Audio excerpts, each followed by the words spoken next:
জুতা পায়ে জানাজা পড়া যাবে কি? সওয়াব বেশি হবে। আল্লাহ নবী ফরজ নামাজ তো জুতা পায়ে পড়তেন, জুতা পায়ে দিয়ে নামাজ। জুতা হলো পদভূষণ। জুতার নাম কি? পদভূষণ, পায়ের ভূষণ, পায়ের অলংকার। পায়ের জুতা ছাড়া জানতো কোনো উন্নত মানের বিমানবন্দরে কবে কি পাগল ছাগল লাগে, এটাকে জুতা থুই আইছে, এটারে বিদেশে ফাটায় কে এটারে? ঠিক না বে ঠিক? হ্যাঁ। তা আল্লাহ নবীজি সাল্লাল্লাহু আলাইহি সাল্লাম উনি তো মসজিদে নবীজির মসজিদে নববীতে সবাই স্যান্ডেল পায়ে ফরজ নামাজে দাঁড়াইছেন। কারণ ওনাদের মসজিদ তো আমাদের মতো এত রসিক মসজিদ না। সেজদা করতেন ধুলিবালির উপরে, কঙ্করের উপরে। হাতের মধ্যে কঙ্কর ধুলাবালি লাগে, কপালে নাকে বৃষ্টি হলে কাদা লাগে। আল্লাহ নবী বলেন ফাইন্না রাহমাতা তুওয়াজহুহা, বান্দা যখন মাটির তৈরি, বান্দা যখন মাটির মধ্যে নিজের কপাল, উন্নত মানের এই কপাল, হাত পা গুলি ধুলি মলিন করে দেয়, আল্লাহর স্নেহ মায়া ঢাইলা দেন আকাশ থেকে। আল্লাহু আকবার। যে কত বড় সম্মানিত মানুষটা, আমার জন্য তার কপালটার মধ্যে ধুলিবালি কাদা লাগাই দিস। আল্লাহু আকবার। তোমরা তো নামাজও পড়ার মুরাদ নাই, মসজিদ বানাইছে কোনো ধুলিবালি নেই। ঠিক না বেঠিক? আগের যুগের সাহাবিরা তাবিরা ধুলিবালি ছাড়া নামাজ পড়তেন না তো। আর আমি এলাম গোলাম, মাটির তৈরি, আমার কপালে মাটি লাগামো তুই না, আমার মালিক আমারে ভালোবাসা স্নেহ মায়া দিল। ঠিক না? আহারে আমার জন্য কপালটারে মাটি লাগাই দিল। কদরের রাতে নবীজি মসজিদে নববীতে সেজদা দিয়েছেন, দুই হাতে কাদা, কপালে নাকে কাদা, দুই হাঁটুতে কাদা, দুই পায়ে কাদা। সুবহানাল্লাহ। মিয়া বান্দা হও, গোলাম হও, অহংকারী হইও না। ঠিক না বেঠিক? তাহলে জুতা পায়ে দিয়া জানাজা পড়লে সওয়াব বেশি। বুখারী শরীফে স্পষ্ট হাদিস, সালাত অধ্যায়ে সল্লু ফি নিআলিকুম, সল্লু সালাত পড়ো, ফি নিআলিকুম তোমাদের স্যান্ডেল পায়ে দিয়া, স্যান্ডেল পায়ে দিয়া সালাত পড়ো। নবীজি পড়তেন। এখন তোমরা মসজিদ বানাইছো এরকম বড় লোকের মসজিদ, এখানে তো জুতা ব্যবহারের কোনো সুযোগ নেই। ঠিক না বেঠিক? এখন মসজিদে জুতা নিয়ে গেলে বাঙালিরা মাইরা মাসলা জানে না। কি মাসলা জানে না? জুতা তো পদভূষণ। আল্লাহ বলছেন খুযু যিনাতাকুম ইনদা কুল্লি মসজিদ, মসজিদে যখন যাবা নিজের যা পোশাক আশাক অলংকার ভূষণ ভাষণ আছে সব নিয়ে যাও। ঠিক না বেঠিক? তাইলে তুমি সারা মাথায় টুপি বললা, পাগড়ি বললা, গায়ে জামা দিলা, নিচে পয়জামা পরলা, পাটা খালি রাখলা কেন? তার কি কোনো অলংকার নাই, ভূষণ নাই? আছে, শুধু পাক পবিত্র হইলে হইল, পাক হইলে। আর রাস্তাঘাটে হাঁটলে এটা পাক হয়ে যায়। একখানে হয়তো নাপাক লাগছে, মাটি তো পানির মতোই পাক করে। যদি মাটি পাক না করতো তাহলে তাই এমন করলে মিয়া পাক হয় কেমনে? ঠিক না কথা? আল্লাহ নবী বলতেন ইউতাহিরুহু মা বা'দা, চিন্তা করো না তোমার জুতার তলা যদি নাপাক লাগে, হাঁটতে হাঁটতে বাকি রাস্তা এটারে পবিত্র করে দিব। যাই হোক, এখন তো ফরজ জুতা পরে পড়ার বাংলাদেশে কোনো সুযোগ নেই। অন্তত জানাজার মধ্যে গিয়ে এই আমলটা বাকি থাকুক, এই সুন্নতটা বাকি থাকুক, সব বেশি। আমি পড়ি, আমি আমার যে কোনো জানাজার মধ্যে স্যান্ডেল পরে পড়ি, নবী সাল্লাল্লাহু আলাইহি ওয়াসাল্লামের সুন্নতটা রাখি। ওসমান হাদির মৃত্যুকে শহীদি মৃত্যু, আল্লাহু আকবার, আল্লাহ জানে। কিন্তু তার মৃত্যুর যেই জানাজা, যে হাল অবস্থা, যে আবেগ, এবং 2টা শুক্রবারে তার মৃত্যু হইল। ক্লিনিক্যালি ডেথ সেটাও শুক্রবার, বাস্তবে নিঃশ্বাস গেল সেটাও কি শুক্রবার। আর কোন শহীদ ছাড়া এত বড় জানাজা এটা পৃথিবীর ইতিহাসে নাই। শহীদ যে প্রেসিডেন্ট জিয়ার জন্য বিশাল জানাজা হয়েছিল, ঠিক না? বিশাল। কিন্তু তখন তো জনসংখ্যা এত ছিল না। এখনকার জনসংখ্যা হিসেবে অবশ্যই এটা তো এখন 20 কোটি না 40 কোটি মানুষ, আল্লাহ জানে। আমার তো বিশ্বাস 40 কোটি মানুষ বাংলাদেশ। কিন্তু চোরেরা কয় না, চোরেরা আমাদের 20 কোটি খাইছে, টাকাও খাইছে 36 কোটি, মানুষও খাইছে 20 কোটি। আরে ভাই, 1971 সালে পশ্চিম পাকিস্তানের জনসংখ্যা ছিল মাত্র 5 কোটি। তারা আজকে 25 কোটি পার। আর 1971-এ বাংলাদেশের জনসংখ্যা 7.5 কোটি। তাহলে 7.5 কোটি ওই রেশিওতে 5 কোটি যদি 25 কোটি হয়, 7.5 কোটি কয় কোটি হয়েছে? তাহলে এটা তো 40 নাকি? কিন্তু সোরেরা জননিয়ন্ত্রণের পয়সা খাওয়ার জন্য এই দেশে জনসংখ্যা কয় না। বিদেশের দেখায় যে আমরা সংখ্যা কমাইছি, তুমি এখন আমারে কয়েক হাজার কোটি ডলার দাও। এটা আন্তর্জাতিক শয়তানি আছে এটার পিছনে। কিন্তু মানুষ আসলে 18-20 কোটি না বাংলাদেশে, আমার বিশ্বাস হয় না। তো ডালিম 4-5টা জুস করলেও 1 গ্লাস পুরে না, আর এইটা তো একটা ট্রাকের সমান একটা ডালিম, ঠিক না বে ঠিক? তো কোরআন তো খাবারেরও কিতাব নাকি? খাবারের কিতাব না। এই যে 6 মাস এখন মাহফিলের 6 মাস, সবচেয়ে বেশি খায় কারা জানেন? এই কোরআনের বক্তারা।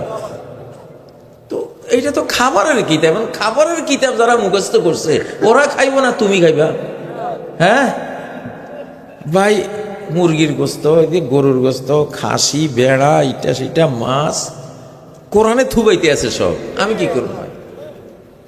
না খাইলে সবাই অসন্তুষ্ট, আর খাইলে সবাই খুশি। আল্লাহু আকবার। কে কে বেশি খাইতে চান হাত তোলেন। তাহলে কোরআনের আয়াত মুখস্থ করা শুরু করেন। নারায়ে তাকবীর।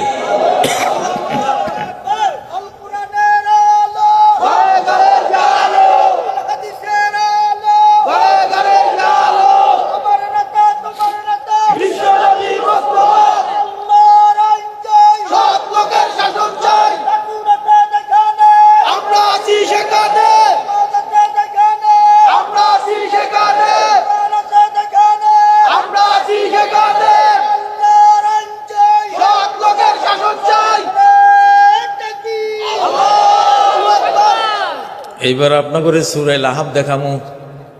কোন সূরা? তাব্বাত ইয়াদা আবি লাহাবি ওয়া তাব। ধ্বংস হোক, ধ্বংস হয়েছে আবু লাহাব। আবু লাহাবের 2 হাত, সে নিজেও গেছে, তার হাতও গেছে। মা আগনা আনহু মালুহু ওয়া মা কাসাব। তার মাল, মা অগনা, কোনো কাজে আসে নাই তার সম্পদ। দেখছিলেন 24 সালের 5ই আগস্ট টাকা পয়সা কম আসেননি? 36 লক্ষ কোটি লুট করছে। 36 লাখ কোটি। ইসলামী ব্যাংকের 1 লাখ কোটি টাকা লুট করে নিছে।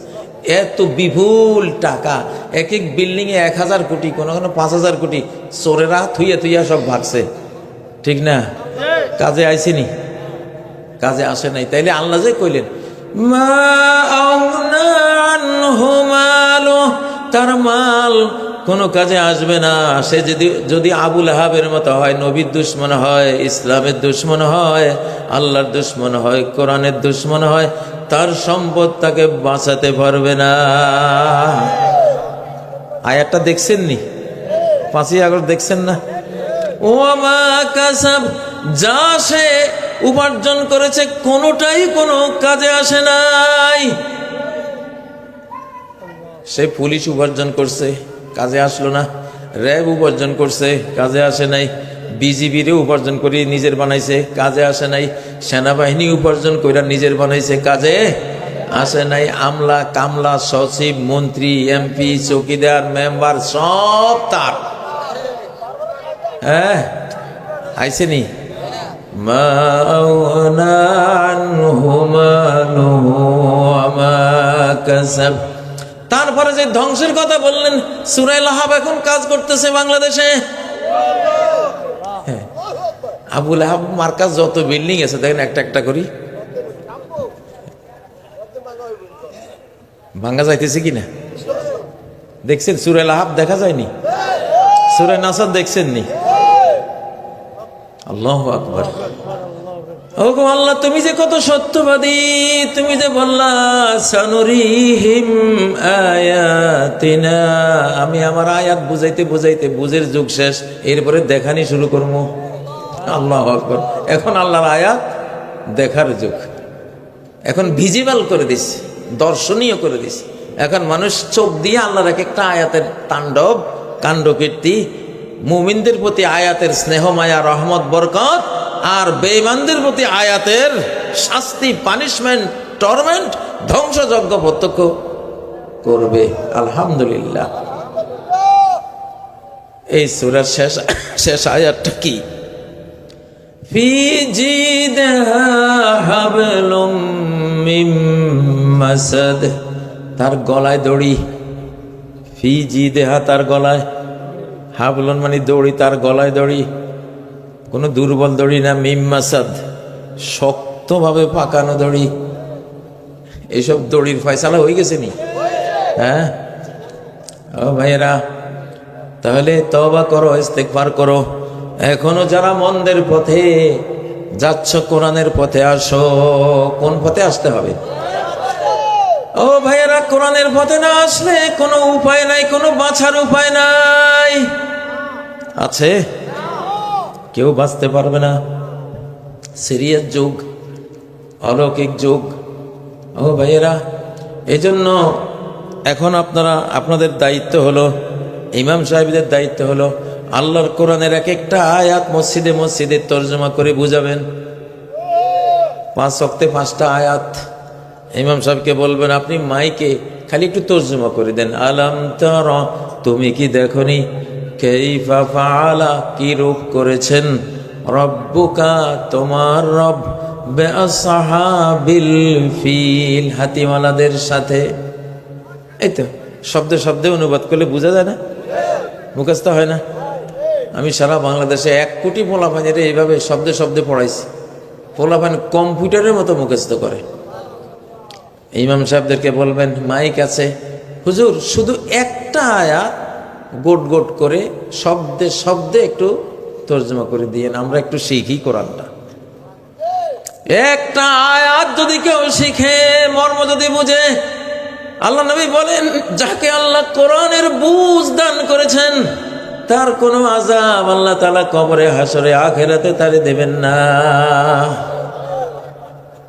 কোরআনের বুঝ যার সিনাকে আলোকিত করেছে, যার মনকে ভিজিয়েছে, যার মনকে ঈমান শক্তিতে বলীয়ান করেছে, সেই ব্যক্তির উপরে কোনো আযাব আখিরাতে আল্লাহ দেবেন না। সুবহানাল্লাহ। একটা আয়াত অর্থ সহ শেখা 100 রাকাত নফল নামাজের চেয়েও আরো বেশি উত্তম। পারবেন একদিনে 100 রাকাত পড়তে? সব নিয়ম কানুন ঠিক রেখা, শান্ত শিষ্ট ভদ্রনম্রভাবে পারবেন? 100 রাকাত পড়া কত দুরূহ ব্যাপার, কিন্তু একটা আয়াত বুঝে পড়লে তার চেয়ে বেশি সওয়াব। আল্লাহু আকবার। কারা কারা কোরআন বোঝার চেষ্টা করবেন? আল্লাহ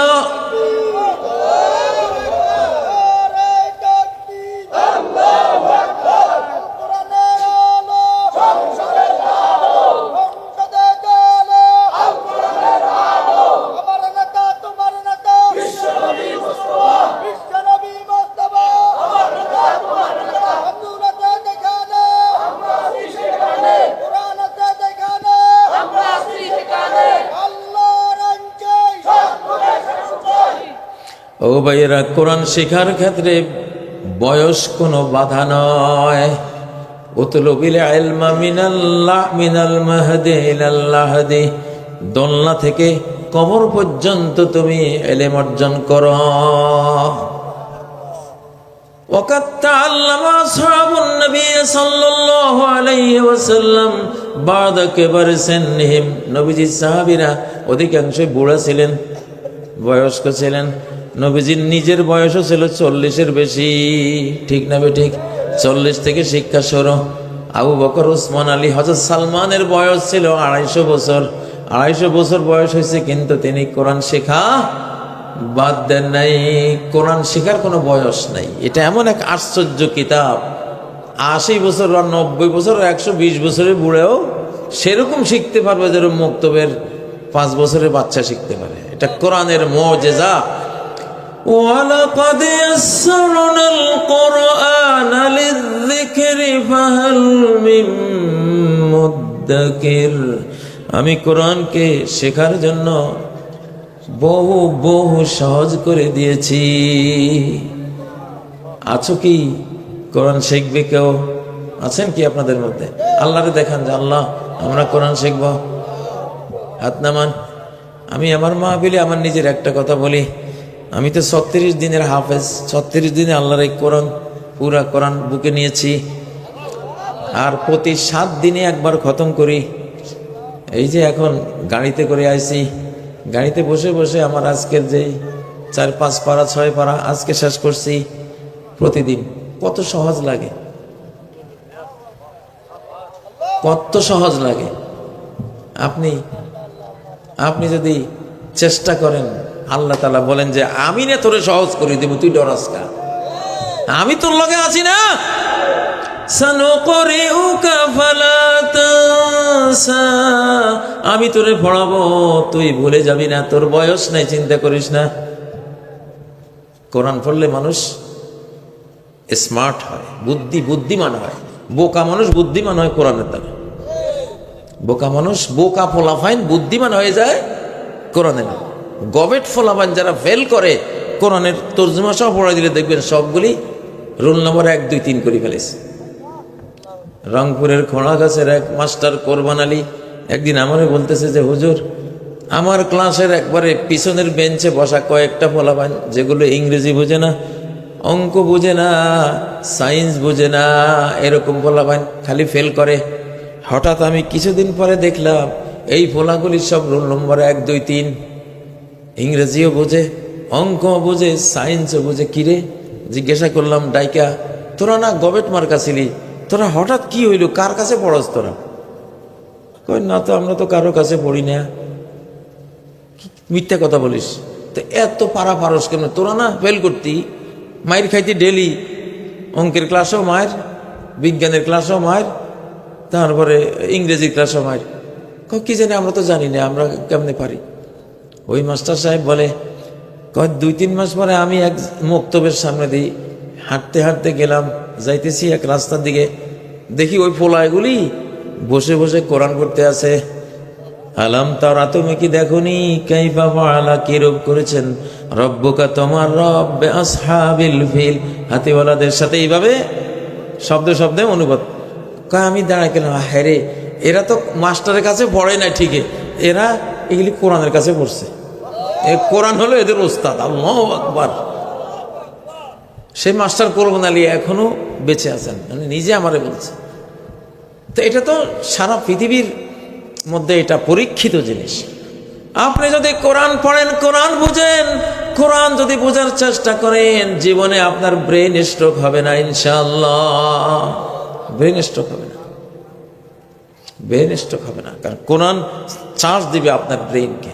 হার্ট অ্যাটাক হবে না, হার্ট অ্যাটাক রুখে দিবে কোরআন ইনশাআল্লাহ। তো এই জন্য কোরআন এমন একটা কিতাব, সমস্ত রোগের নিরাময় এখানে আছে। সূরা ফাতিহার নাম কি? সূরাতুশ শাফিয়া, শেফা দানকারী সূরা, শেফা দানকারী সূরা। আল্লাহু আকবার। এক হুজুর যাইতে আছে, কোরআনের হাফেজ, ঘোড়ায় চড়ে যাচ্ছে, আগের যুগের কথা, উনি তো তেলাওয়াত করতে করতে যাচ্ছে।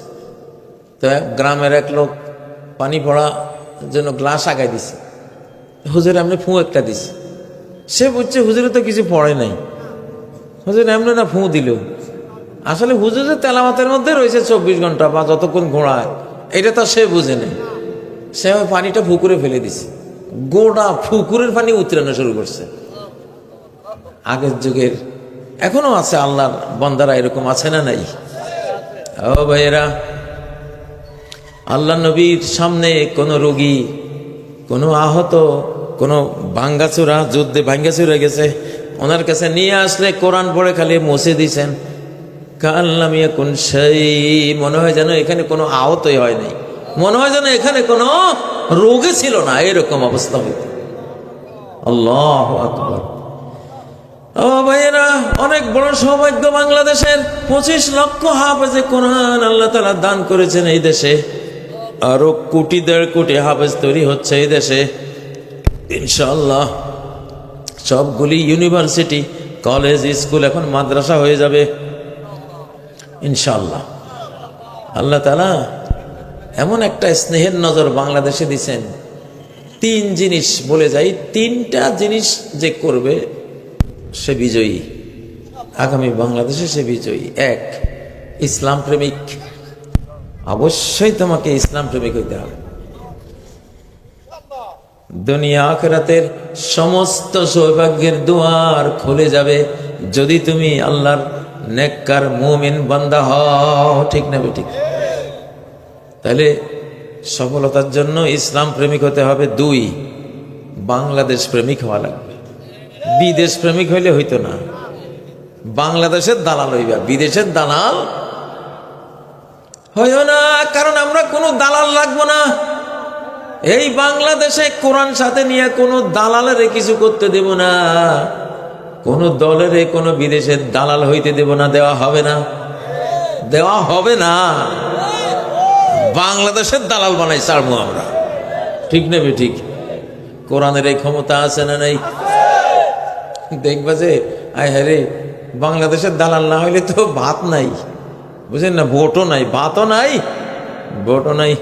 বাধ্য হইবা বাংলাদেশের দালাল হইতে। কারা কারা বাংলাদেশের দালাল হইবেন? হাত তোলেন। কারা কারা আল্লাহ দালাল হইবেন?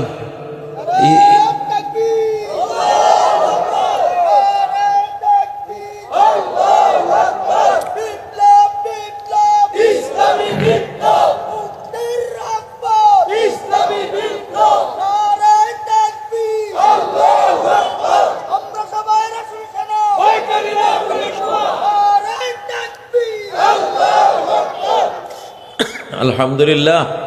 তাহলে এখন ইসলামের দালাল হইতে হবে, বাংলাদেশের দালাল হইতে হবে, বাংলা ভাষার দালাল হইতে হবে, বাস।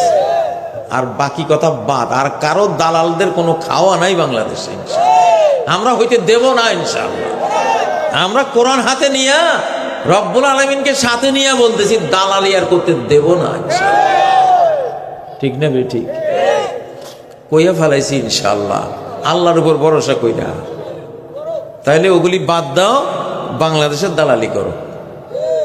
আমাদের এই দেশ অনেক ভালো দেশ।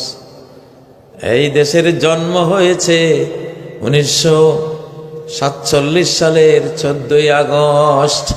ঠিক না? সেই যে 14ই আগস্ট 1947, আরবি মাস ছিল রমজান। আরবি মাস ছিল কি? রমজান মাস।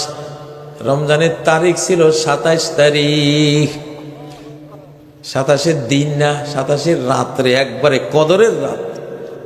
কদরের রাতে এই মানচিত্র জন্ম লাভ করেছে। আল্লাহু আকবার। ব্রিটিশ অফিসার রাতের বেলা এই মানচিত্রের নাম ঘোষণা দিয়েছিল।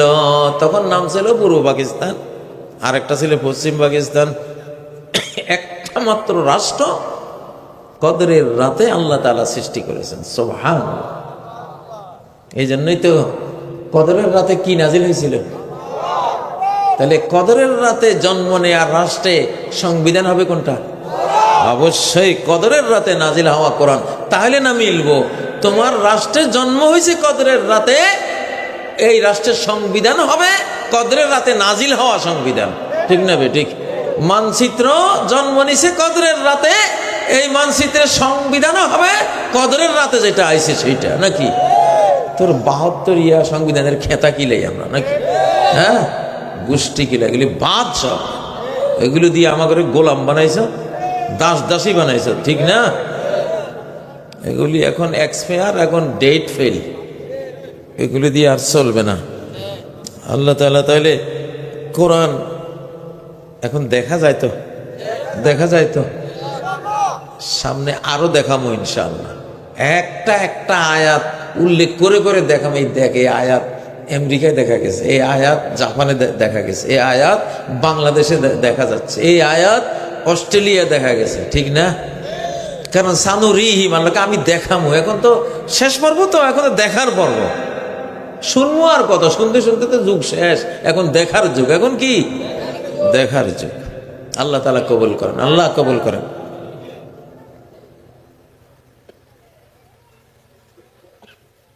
ব্যাংকে টাকা রাখার পরে কিছু লাভ দিয়েছে, এটা যদি ইসলামী ব্যাংক হয় তাহলে সেটা তারা হালাল প্রসেসিং করে আপনাকে দেবে, কিন্তু সুদী ব্যাংক হলে এটা হবে না।